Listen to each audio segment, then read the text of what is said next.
Estricto Sem Filtro. Você está ouvindo Estricto Sem Filtro, o podcast para falar sobre coisas não acadêmicas que rondam o universo acadêmico. Quer ajudar a fazer o Estricto crescer? Contribua com qualquer valor pelo Pix, estrictosemfiltro@gmail.com. Ele também está na descrição.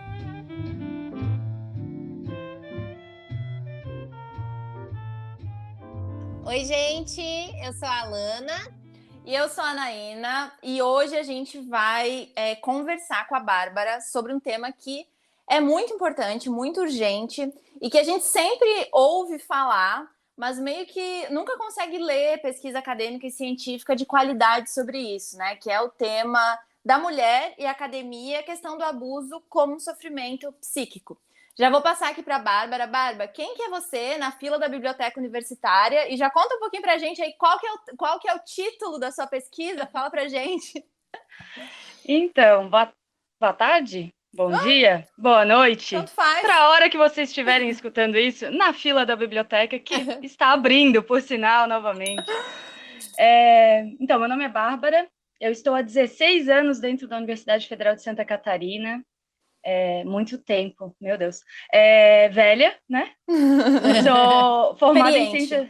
Experiente, Formada em ciências sociais, mestre e doutora também em ciências sociais. E não sei me apresentar fora esses critérios acadêmicos. Eu aprendi outros recortes, né? Sim. Nos últimos anos eu falo, então, sou uma mulher branca, cis, hétero, do sul do país. Né? Eu acho que isso tudo influencia na forma como eu entendo a vida, como eu fui criada, e todo esse olhar para o mundo, né? Então, eu tenho uma curiosidade não acadêmica para falar sobre você. Bárbara gosta de um samba no sábado gosto de samba. Sério? Da cidade. Gosto muito de samba.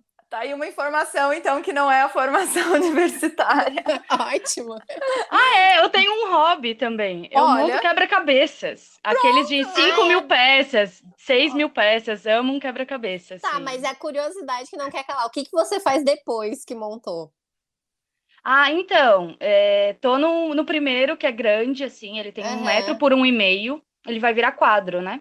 Porque não tem o que fazer. Desmontar de novo. Imagina. Nunca mais monta. Tipo, monta uma vez só e fim. Certo. E do que é, tipo, a figura? Paisagem? É uma paisagem... Deixa eu ver, acho que é da Noruega. Tem um jardim lá deles. Verde e azul. E tem uns barcos, assim, tem um lago e tal, né? E o céu, né? Pra sempre azul, com pequenas nuances, assim, de cor. Eu comecei no início da pandemia. Eu nunca tinha pensado. Ou fica doando, né, para as pessoas. Aí fica 4 gerações da família montando o mesmo quebra-cabeça. Já nem monta mais, porque as bordinhas já estão tudo já perdeu. Tudo comido. Metade das peças já não tem, sabe? O cachorro levou, essas coisas assim. É o medo. Muito bom. Bom, agora temos, então, a apresentação. E conta pra gente o título aí da sua pesquisa, como é que é essa história? Pegadinha, hein? Deixa eu abrir. De verdade eu vou abrir aqui, porque eu não sei de cor. Gente, eu só perguntei, porque ela falou que não lembrava, que é tipo um alter ego que escreve as pesquisas, depois ela não lembra nem do título. Mas eu vou falar aqui pra você que eu fiz a minha pesquisinha. Mulher e Academia, análise sociológica do assédio como sofrimento psíquico entre estudantes da UFSC. Exatamente. Muito bem. Como é que foi o teu interesse por esse tema? Por que tu escolheu esse recorte? Qual que é o contexto? Então, eu precisava fazer um trabalho de final de licenciatura, né? O curso de licenciatura, ele exige esse trabalho de conclusão. E a gente precisa falar de ensino.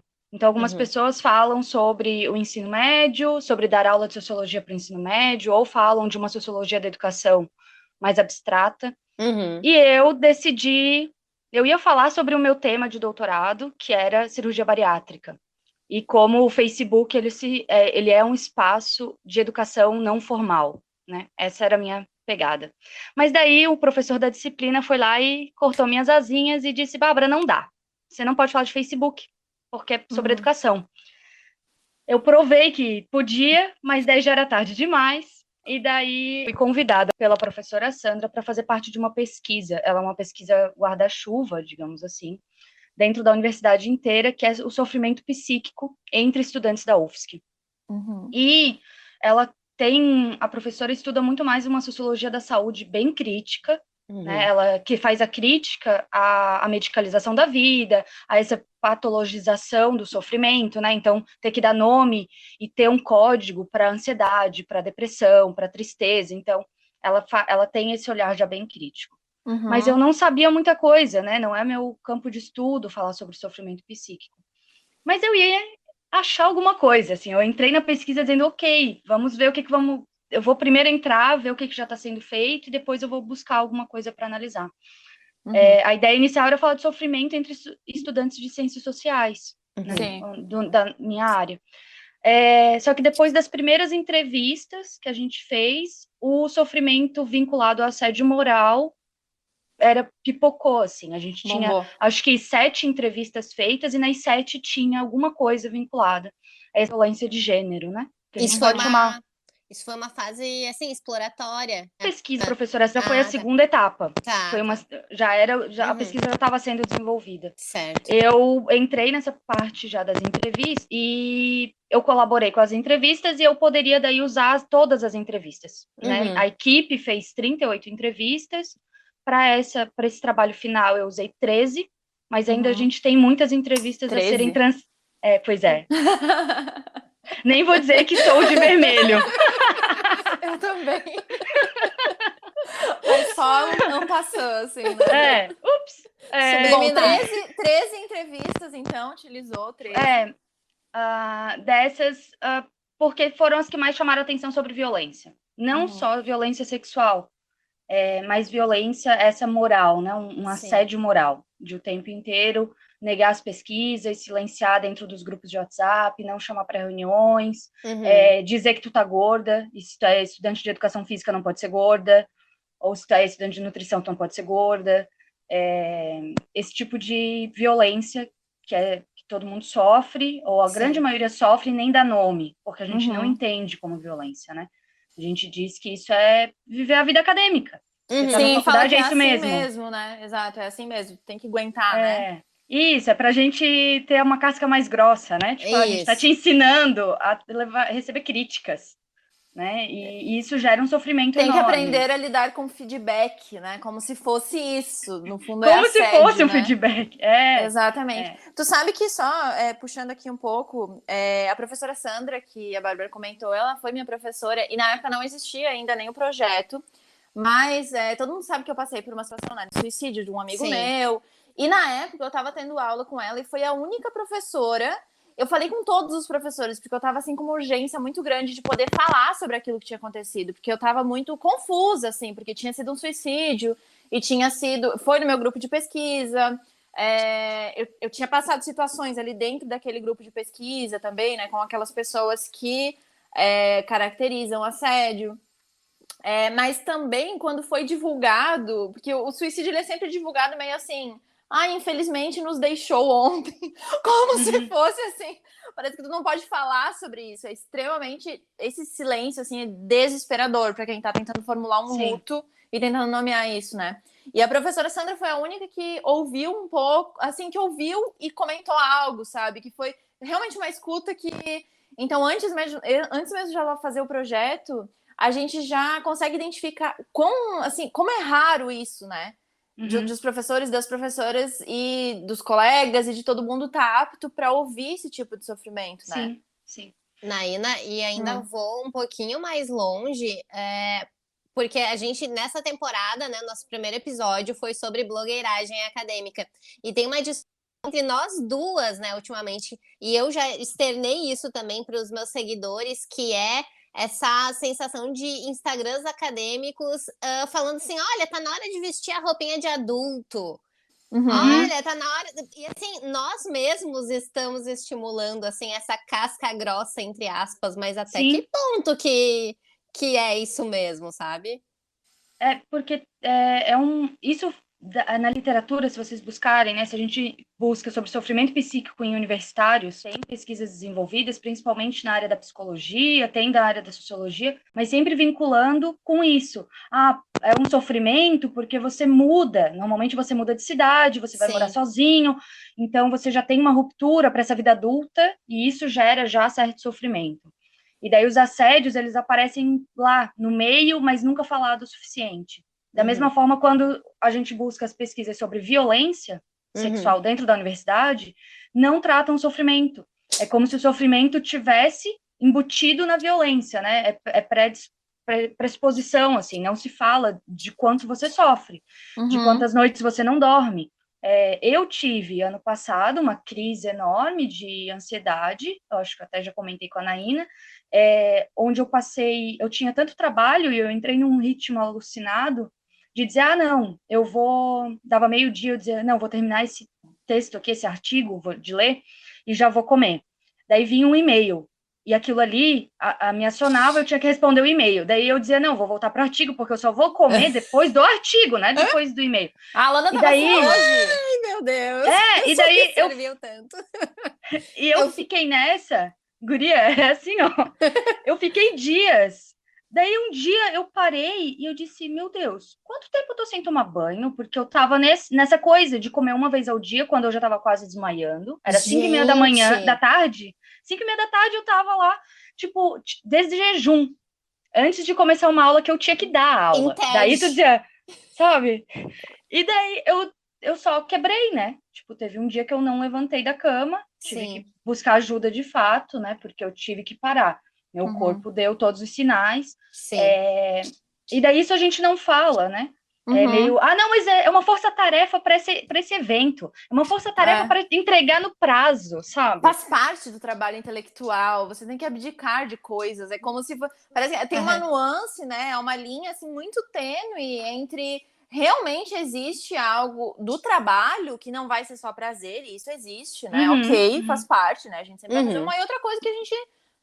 não tá tão, né, naquela. Mas existe muita diferença de sofrer, né? O sofrimento que tá sendo muito naturalizado. Eu acho que isso que a Alana trouxe dos Instagrams me deixa, sinceramente, cansada, assim, porque é uma naturalização do sofrimento. E me deixa preocupada também, porque eu acho que, diferentemente da visão de orientação, que eu acho que a gente já tem uma solenidade quando trata disso, o influenciador é um outro papel, é aquilo assim, olha, se essa pessoa tá fazendo, é porque é assim que tem que ser. Então, eu acho que ainda é uma relação diferente, aí tema de pesquisa. E aí a gente vai discordar também do professor da Bárbara, diz que Facebook não era plataforma de educação, né? Não faz sentido, né? E daí, para mim, sério, tem umas pérolas, assim, né? Dele dizer isso, que Facebook não é educação formal, até eu entendo, mas é uma educação. Enquanto sociólogo, falar que qualquer espaço social não é de educação, para mim, é surreal. E eu já ouvi de outra pessoa, de outro professor, dizendo, eu oriento projetos e não pessoas. Dentro da sociologia, de novo. E daí eu digo, meu Deus, mas o que está fazendo o ser humano dentro desse departamento? Porque sociologia pressupõe porque o projeto pessoas. Não sofre, né? O projeto não sofre, o projeto enfim, não sofre, né? Não sente, não tem. O projeto é só o projeto, né? E daí, às vezes a gente cai, né, nessa de dizer, o projeto não é um programa, né, que um dev, um desenvolvedor vai lá e faz, mas o dev também é um ser humano, né, e tá sofrendo igual. Então, tipo, às vezes a gente coloca nas ciências duras essa coisa do impessoal ou do não subjetivo, porque daí a ciência lá, matemática, física, tudo bem, é neutra, né, então o pesquisador sai desse lugar de pessoa. E é uma falácia, né? Uma mentira. Pra usar. Falácia é uma palavra bonita, mas vamos botar a real. Eu também acho linda, mas nu e cru do português é uma mentira. De fantasia. É uma fantasia. E sabe que tem umas questões também da vida acadêmica, assim, que são tão silenciosas, essas questões de abuso, voltando para o papo pesado, eu sempre, depois que eu comecei a identificar, assim, porque eu sempre, desde a graduação, era muito inserida, né, em grupos de pesquisa, iniciação científica, sempre era aquela metidinha, assim, mas sabe quando tu vai procurar um professor, principalmente homem, aqui vou falar de professores homens, mas já passei por situações muito complicadas com professoras também, que reproduzem um machismo muito bizarro. Mas sabe quando tu tá entrando na sala de pesquisa e aquela mãozinha que te acompanha na cintura, que tu é extremamente desconfortável, é uma coisa que tu não sabe, se tu que tá interpretando errado, se o cara que não sei o quê, se tem uma coisa meio pai, se tem uma coisa meio assédio, se tem uma coisa meio é isso que eu vou ter que passar? Ou, tipo, se talvez na próxima vez eu venha com uma roupa um pouco mais larga. É desesperador, assim, né? E em relação aos dados, assim, queria saber se isso apareceu, se esse tipo de dado aparecia, como é que aconteceu na pesquisa? Aparecia bem mais... foi mais pontual com algumas pessoas, né? Porque daí já configura assédio sexual, né? Então, quando a gente falava, a pergunta era: você já sofreu ou já conhece alguém que passou por uma situação de assédio? Pode ser uma discriminação racial, pode ser qualquer tipo de sofrimento, assim, de desconforto. E daí as pessoas falavam, umas mais, outras menos. Quando falavam era de uma situação mais em um laboratório, mais do assédio moral, do pós-doutorando te olhar de cima para baixo e te colocar num lugar de não conhecimento nenhum, o tempo inteiro. E do assédio sexual, os professores fazem isso de outra forma, né? Então, no caso do centro de saúde, e eu vou falar mesmo, não tenho o nome desse professor porque ninguém quis falar, mas Fala acredito aí, que não seja o tão dentro mesmo. da instituição, né? Não tenho. Ah, Não, tá. mas eu não tenho. Esse nome eu não tenho porque... Sim. Mas eu tive 3 relatos na área da saúde falando, e eu sei que é do mesmo professor, porque estava lá meio nítido que era o mesmo senhor, e é dentro dos laboratórios, do tipo, deixa eu te ensinar a olhar o microscópio. E daí o cara vem, tipo, ghost, e te abraça por trás para te ensinar, e dá aquela encoxada, tipo, busão, e tu tá dentro da sala de laboratório, tu tá com outros colegas, e daí tu fica sem reação. Sim. Ou tu reage, daí quem reage é a louca, né? A histérica. Onde assim, não, ele só tá te ensinando, porque você Tu que não tá sabe. se achando, né? Uma coisa Ai, gente, que meio... difícil. meu O cara é Deus. casado, tem esposa, é você que Isso. tá... Quando a gente fala, né, eu tive a possibilidade de participar do PIAP, que é o apoio pedagógico ali da UFS, que a gente deu um curso ano passado sobre gênero, sexualidades, enfim. E daí quando a gente falava desse tema, Mulheres na Ciência, a grande maioria das estudantes e dos estudantes, também tinham homens, ficavam chocados porque a ideia que a gente tem de ciência é sempre neutra e é sempre do saber supremo, né, da verdade. Tirando talvez as humanas, que todo mundo acha que história na ciência, sociologia na ciência, enfim. Que vai para ficar pelado para a universidade. Isso, fumar. Quem dera a gente tivesse as aulas de siririca que eles disseram que a gente tinha, né? Eu ia estar com a minha saúde mental muito melhor. Acho que todo mundo ia estar mais felizinha. Não precisava ter aprendido nas revistas feitas pelo capitalismo. Enfim, e daí as pessoas ficavam em choque quando a gente fala desses assédios, porque elas dizem, mas nossa, é um pós-doutor, é alguém que está estudando há muito tempo, é alguém que está lidando diretamente com ciência, com tecnologia, com verdade absoluta, né? Então, também há esse imaginário da sociedade em geral, de que dentro da universidade tudo é lindo. Tudo, a pesquisa é feita igual nos filmes, né? Os laboratórios são brancos, lindos, temperatura. Lógico que vários são, porque precisa. Mas tem um laboratório que, Malemar tem a mesa e as cadeiras para a gente sentar e fazer o trabalho. E tem os grupos de estudo também, né? Que é uma coisa assim, que não é só a coisa do laboratório, mas é ali, né? Essa coisa do... Sabe essa coisa... esse grupo de estudo é como uma família. Não, falou isso, é trocentos mil gatilho para mim já, porque qualquer ambiente, a instituição família para mim já é um problema. Aí quando vem com isso... E era com essa base de discurso que eu sofri muito, né? Com uma orientadora e tal, porque... Cara, uma vez que tu diz que é família, parece que toda violência é autorizada, assim, né? Todo abuso moral é autorizado, assim, é muito difícil, porque é num viés de preocupação, num viés de... você tem tanto potencial, né? De tipo, de Pois esse artigo para mim, você tem tanto potencial, escreve aí, põe meu nome. Você é tão boa. Esse é uma das mínimas, assim. Atualiza o site, você é tão boa... recebe lá o palestrante, você pode ir lá buscar o palestrante no aeroporto, é muito assim, né? Sim, e não é visto como esse extra, né? Vários relatos que apareceram, era assim, do nada o professor pede para formatar o computador da filha, ou para, sabe, para atualizar o Lattes, não sei de quem, não é nem dele mais, né? É uma coisa que se abre. Já vi muito. E já professoras viu, também. Muito. Inclusive essa situação exatamente, assim. Uau. Nossa. E é terrível, sabe? E daí, uma das perguntas que a professora Sandra fez na defesa me fez pensar, né? Porque ela disse, todo mundo sabe que aquele professor X lá no departamento é um babaca. Ou aquela professora Y, né? É tipo o Diabo Veste Prada. Uhum. Temos lá, não sei o quê. E por que os estudantes ainda vão nessas pessoas? Né? Foi a pergunta da professora. E aquilo na hora, eu entendo a crítica, né? Porque, querendo ou não, então, enquanto pessoas que sofrem o abuso, sofrem o assédio, a gente continua, né? A gente alimenta esse circuito, Sim. mas, por outro lado, a gente ainda quer nosso lugar na mesa, né? A gente ainda quer galgar um espaço, a gente não tem poder na instituição. Claro, a Então, gente não tem eu poder quero, nenhum. se esse professor é um professor babaca, mas é o professor que tem, sim, condições de me botar numa rede internacional para fazer uma pós-graduação fora, se é alguém que tem potencial de me levar para os congressos, e se o nome dele estando no meu artigo vai para tudo quanto é revista, e eu ainda não passei, não sou professor ainda.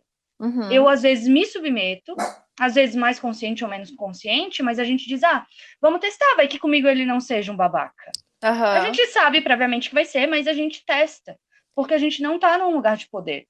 Diferente de uma professora que, já te passo, Alana, quando uma professora se diz feminista, ou se diz consciente de tudo que acontece, ela chega a ser professora e ela se torna pessoa babaca, daí eu acho um problema. Aí é Paulo Freire só para explicar isso aí, né? Porque daí eu digo, nossa, a pessoa tem poder, por que tá fazendo isso, sabe? Ela não precisava, mas, tipo, tá reproduzindo, e ela já poderia estar mudando o sistema, né? Diferente da gente, que ainda quer o lugar lá, a gente ainda quer, eu quero, pelo menos.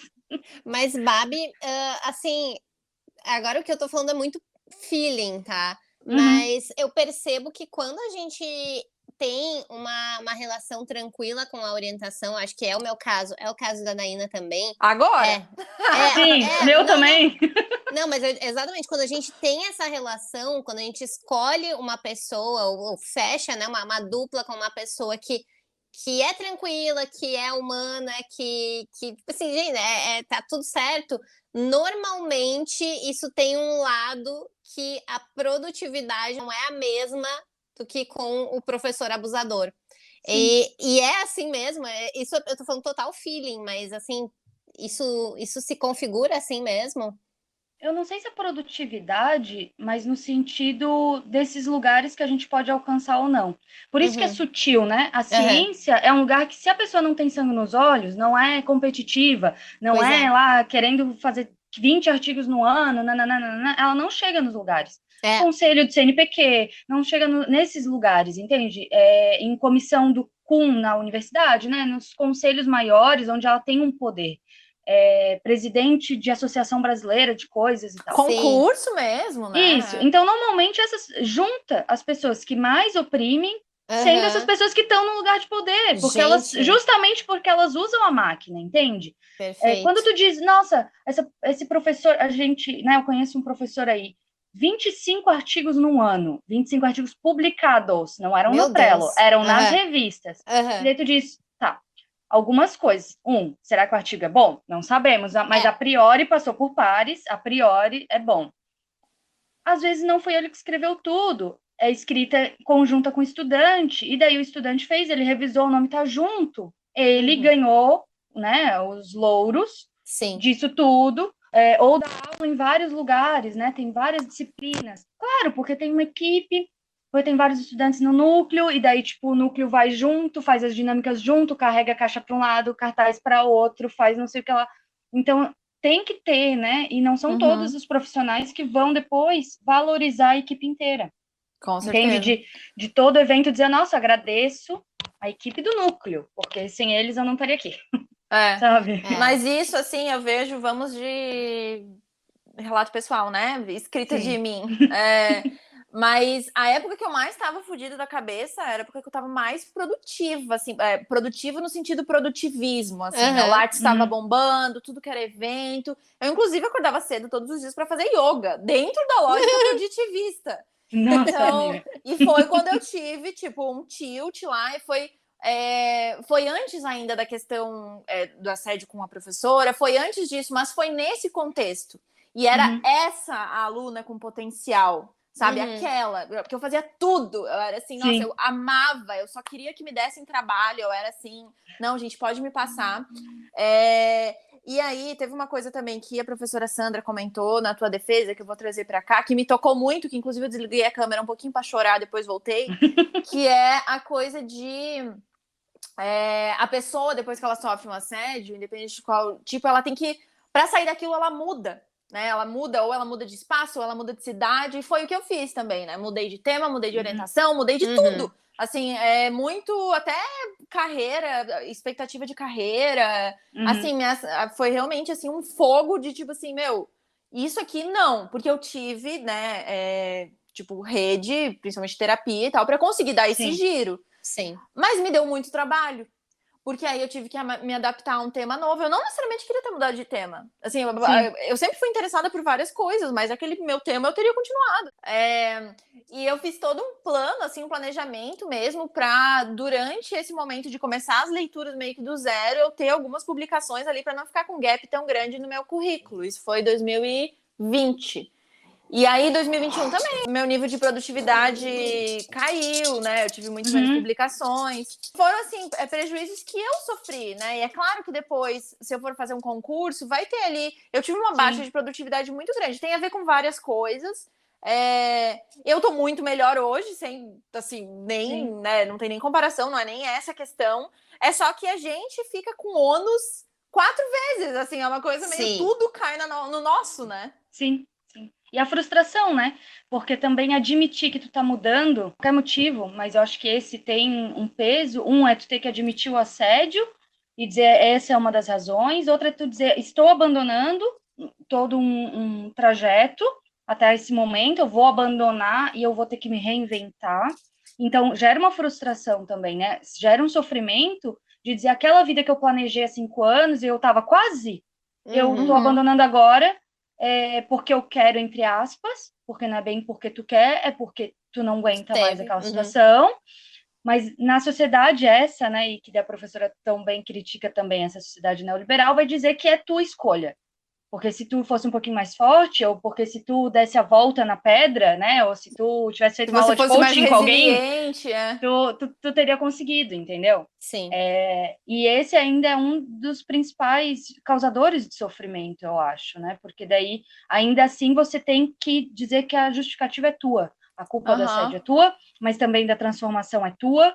Tudo é muito individual, como se a gente não tivesse redes de apoio, ou quando não tem, o sofrimento é ainda maior. Né? Ter que admitir, eu fico pensando em quem realmente mora longe da família, dessa família consanguínea, enfim, da família nuclear. Que escolhe.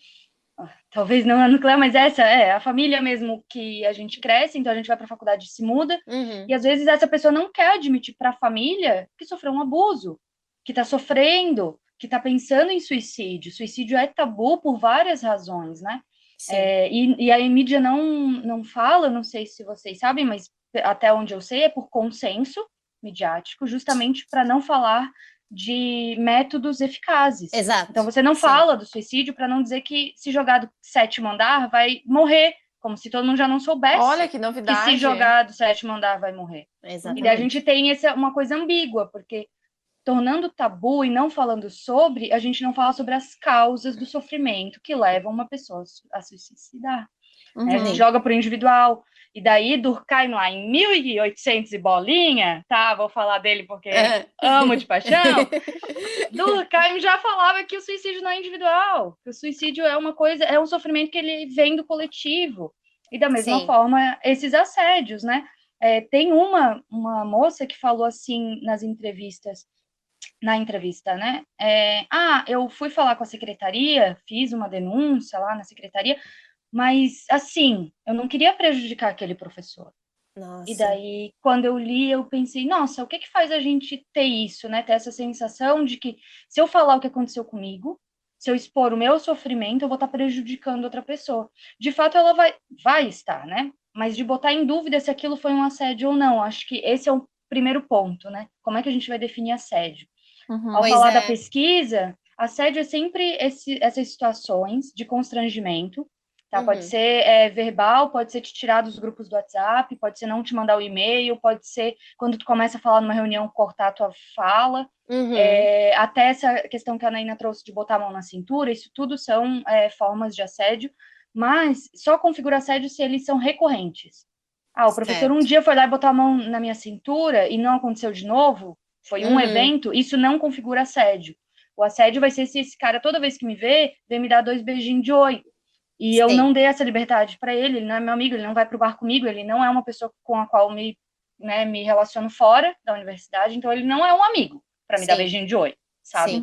Então, o assédio é essa situação que ela é recorrente, desse constrangimento, né? Sim.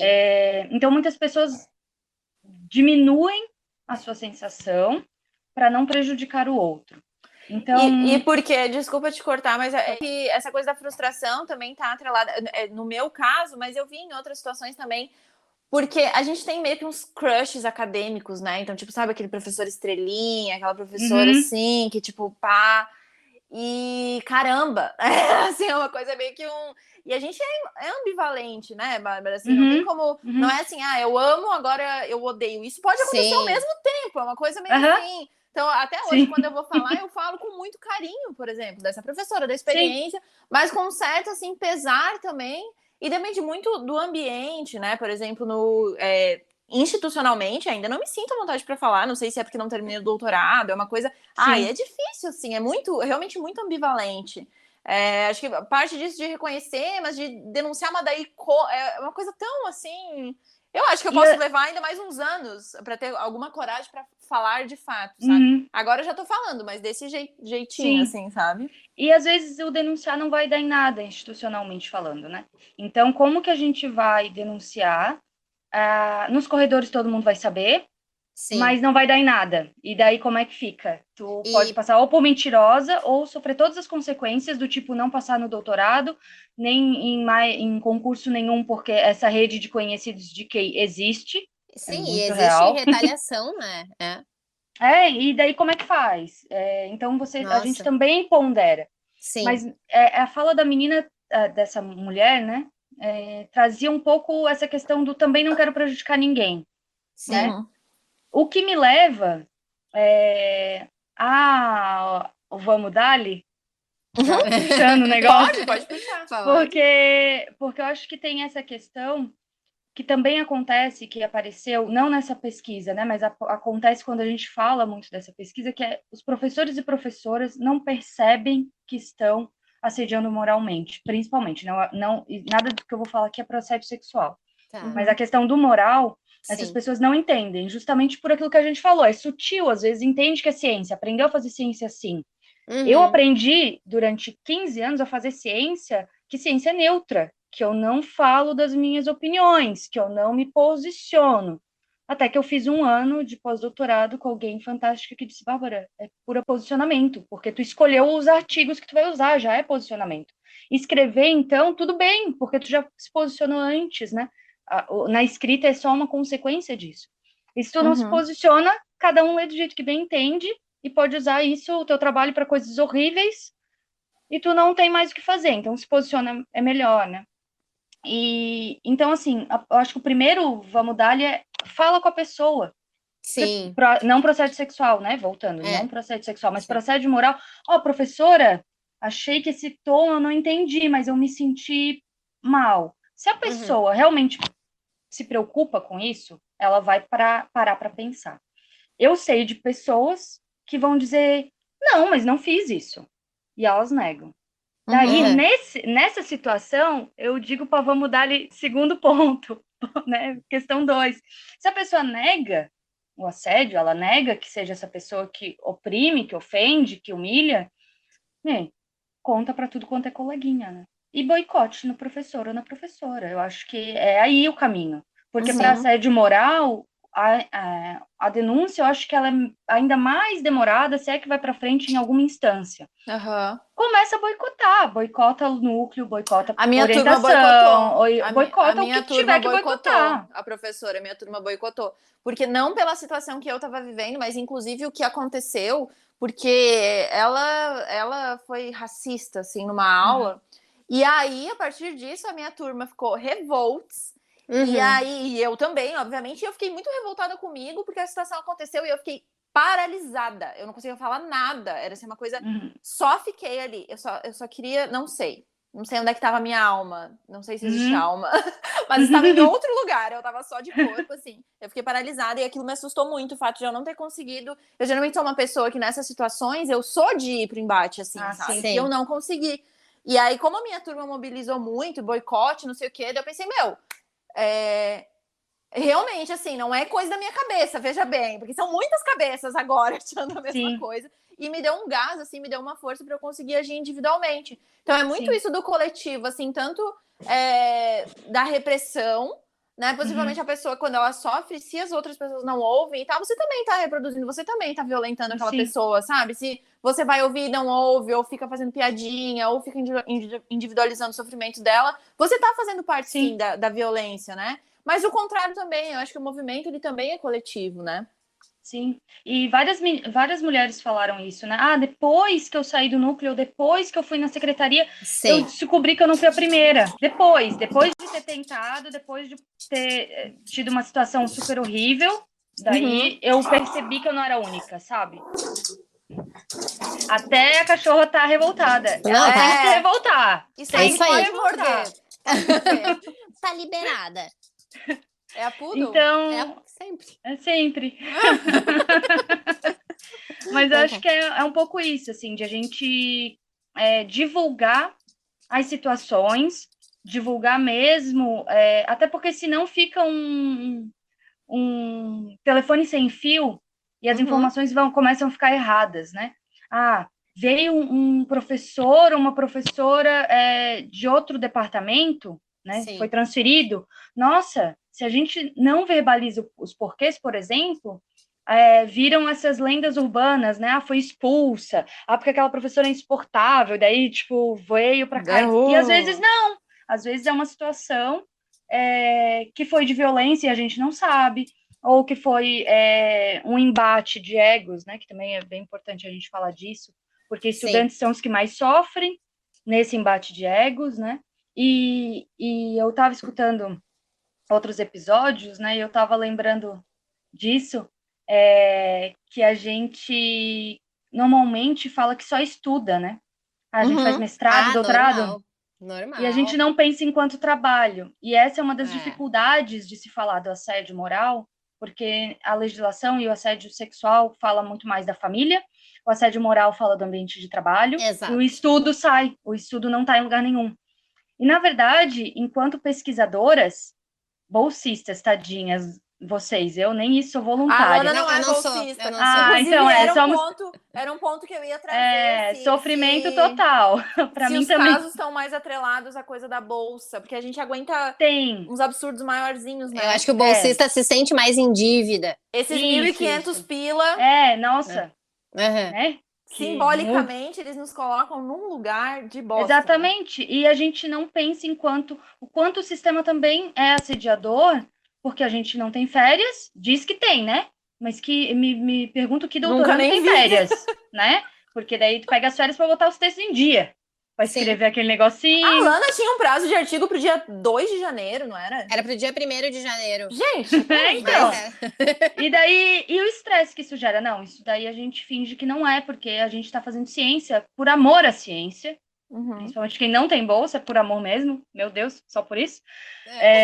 Porque a gente ama o que faz. Olha só que bonito eu pegando aí o jargão dos coachings, instagramers da vida. Faça por amor, porque daí é tudo muito feliz. É só querer. Encontre o seu porquê. Então, meu amor pagando minhas contas, só que nunca, né? Exato. Então, eu acho que essa é uma das questões. A gente tem que começar a entender que pós-graduação é trabalho. Por isso, a gente precisa, sim, de reajuste salarial, a gente precisa de férias, a gente precisa pensar que não é só estudar. E eu me pegava várias vezes falando assim, não, porque eu tô na minha obrigação porque eu só estudo. Só estudo não, peraí. O que eu tô fazendo é pesquisa de ponta, Você tá entregando um serviço.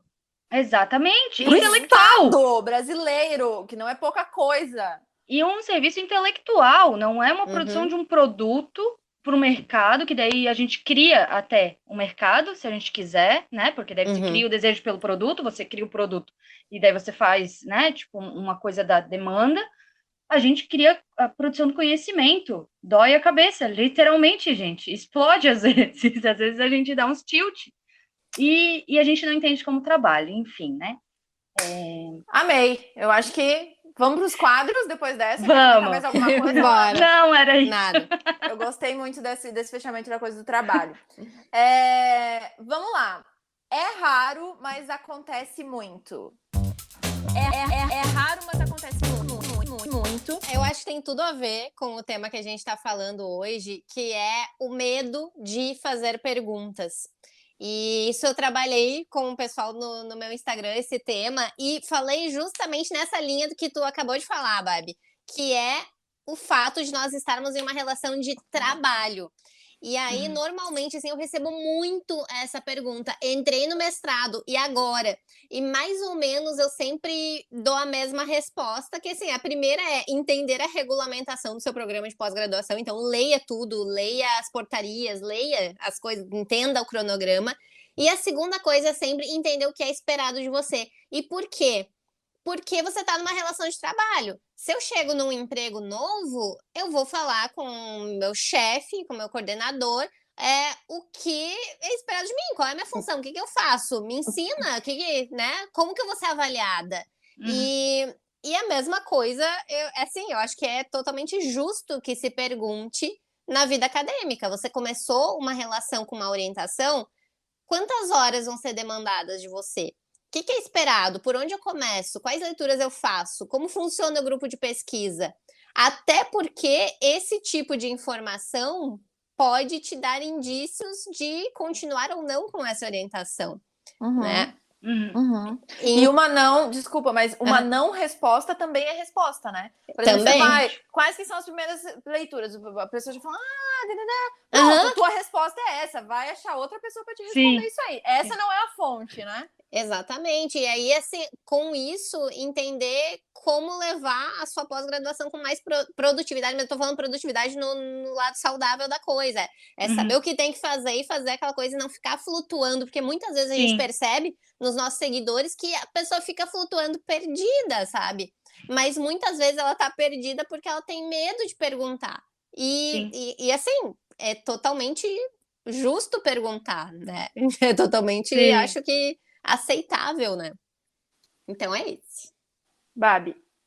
Então, essa acontece muito. Eu acho que dentro da universidade, essa situação que a gente já falou, né? De dizer que é por causa da ciência. Eu acho que não é ciência, é assédio. Então, às vezes a pessoa está lá tendo uma orientação, às vezes individual, às vezes coletiva, o que torna tudo muito pior. E daí é assim, nossa, o trabalho tá indo, mas de uma doutoranda esperava uma entrevista muito melhor. Não, isso daí não é trabalho de um doutorando. Isso daí, tu reescreve. Se fosse uma bolsista PIBIC, até tudo bem, mas de uma doutora, e daí tu diz, nossa, não, mas espera aí. Então, quais os critérios? Então, ok, não tá bom, eu até entendo que não esteja bom. Todo mundo tem um procedimento, um processo de aprendizado, inclusive. Mas então, vem e me ensina. Agora, não vem e me humilha, me ofende, porque, tipo... E daí, dá 2 segundos, tu entra na outra sala, a pessoa chega e diz assim, nossa, porque tá desenvolvendo um trabalho tão maravilhoso, a Bárbara fez entrevistas incríveis, porque... Daí tu diz, opa, peraí, mas não tava uma bosta 5 minutos atrás? Te decide se tá uma bosta, se tá legal o negócio? Porque não entendi... Eu acho que isso acontece muito, né? Essa crítica envolvida nessa coisa de ciência, e que não é fazer ciência. Gente, ser estúpido não é fazer ciência. Ser uma pessoa babaca não é fazer ciência. Isso não tem nada a ver, né? Obrigada. Exatamente. O meu é a falta de escuta mesmo. E agora acho que vou chamar a galera enquanto colegas, assim, sabe? Eu acho que a gente precisa praticar um pouquinho a coisa da escuta.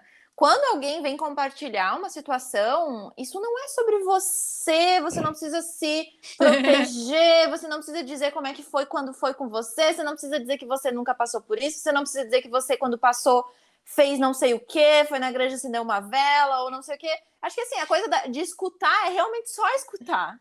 Parece, é simples porque Mas é tão difícil assim que vem uma coisa. Ou tipo, aquele mas você não sei o quê. Eu ouvia muito assim, nossa, difícil, hein, Naina? Mas você vai ser doutora antes dos 30 anos? Ai, nossa, que resolução! Nossa, muito. Mudou tudo, realmente. Essa coisa mesmo do suicídio do Ricardo até.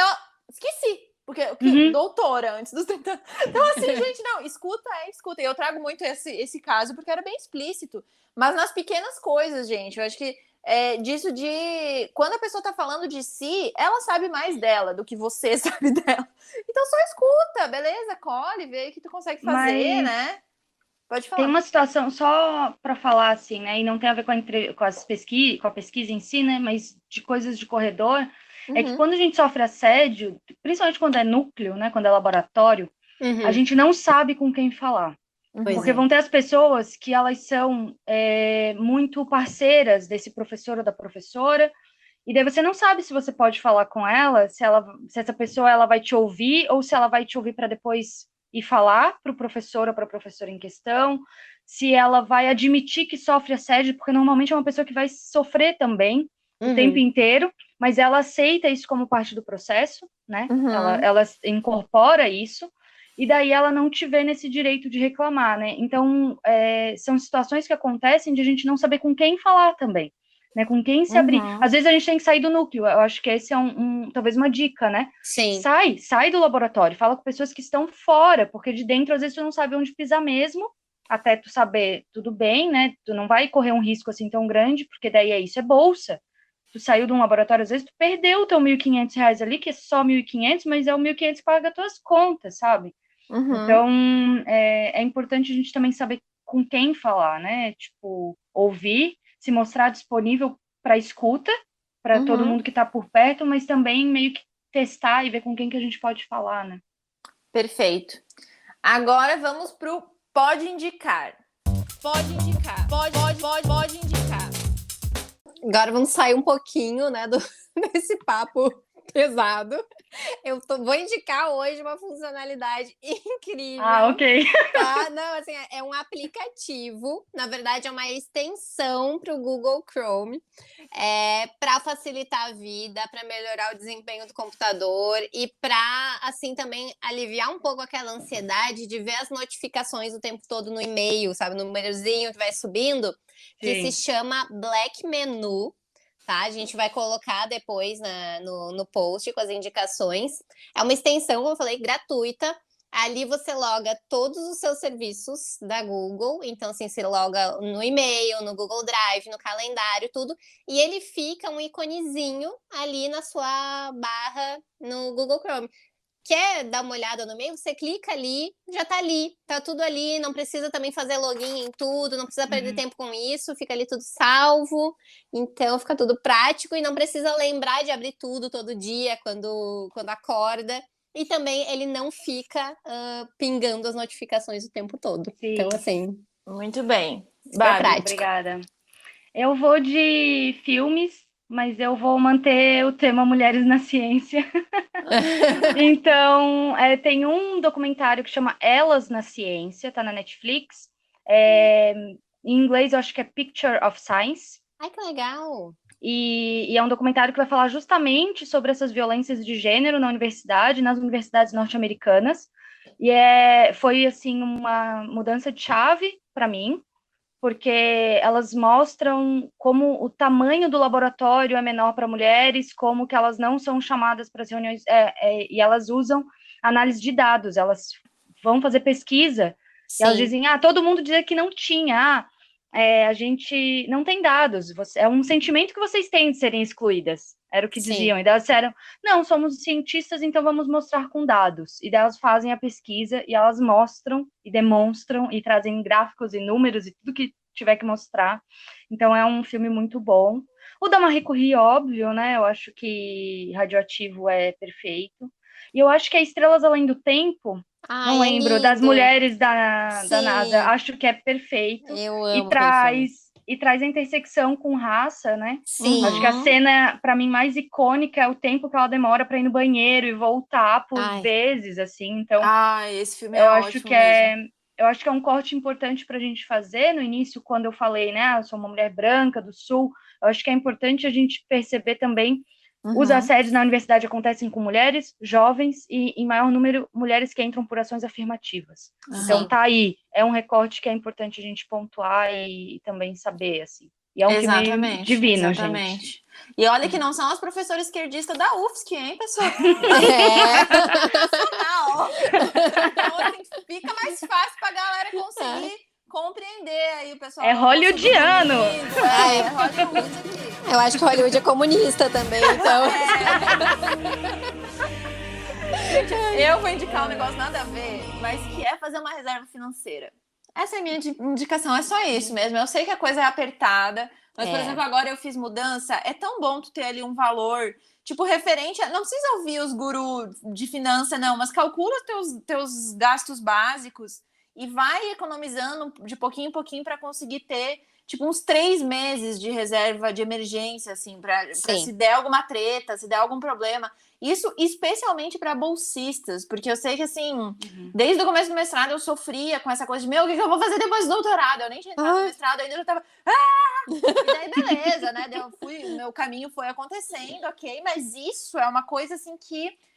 Cara, eu só tive uma época da minha vida que eu tava sem reserva financeira, que foi quando eu saí de um relacionamento muito abusivo e muito difícil, a gente fica muito vulnerável, assim, então é muito importante ter, não precisa ser aquela grana toda que o guri não,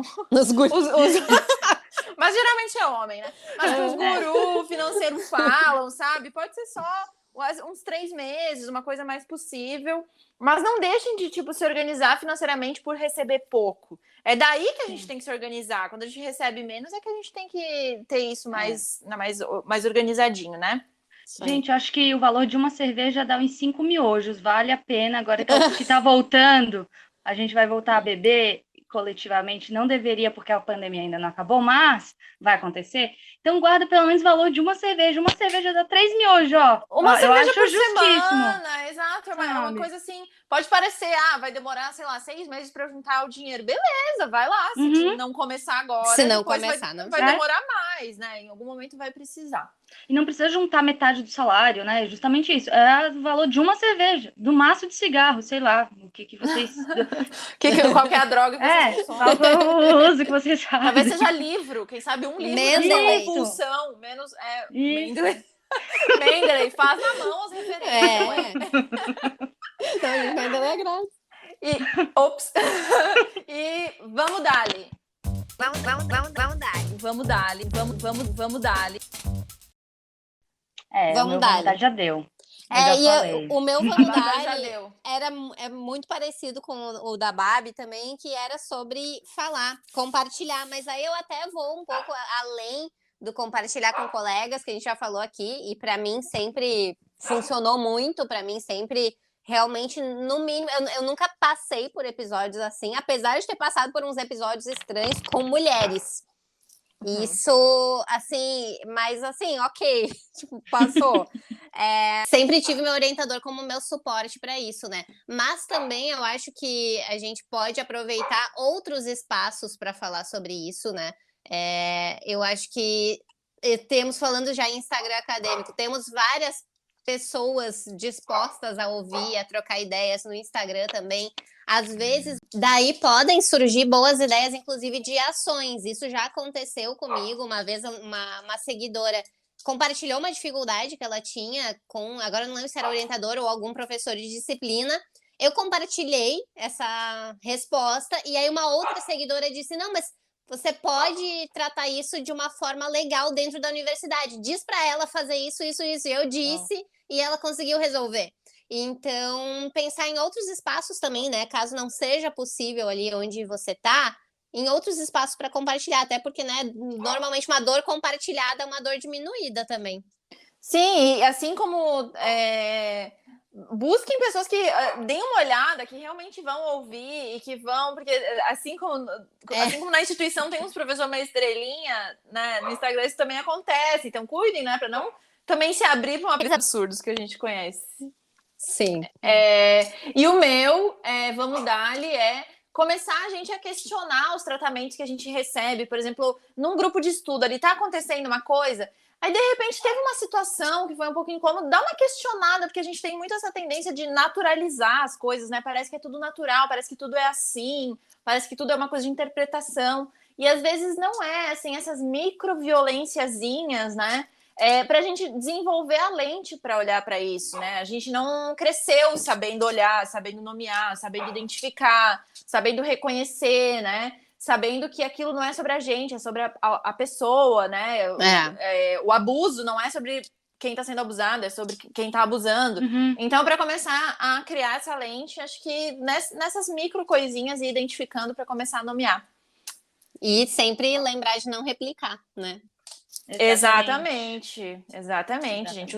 Dizem que o sonho de todo... Eu chamo isso de efeito rebote. Sou eu mesmo que chamo, não sei o que é. Mas que o Paulo Freire fala, né? Que o sonho de todo oprimido é ser opressor. Então, quando a gente chega lá, a gente tem que cuidar com esse efeito rebote, gente. Não é pra ser tipo... Ah, mas eu passei por aquilo e eu sobrevivi. Tô aqui, ótimo.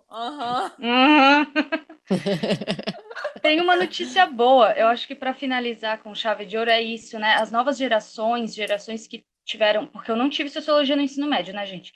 Mas, enfim, essa geração que nasceu depois dos anos 2000 aí, tá tendo uma consciência muito maior sobre violências de gênero, sobre racismo, sobre as opressões de forma geral, e elas já chegam na universidade questionando muito mais. Então, hoje a gente já tem muitas atividades dentro da instituição, vários coletivos de mulheres, nem todos feministas, mas de mulheres, para falar e que abordam as questões.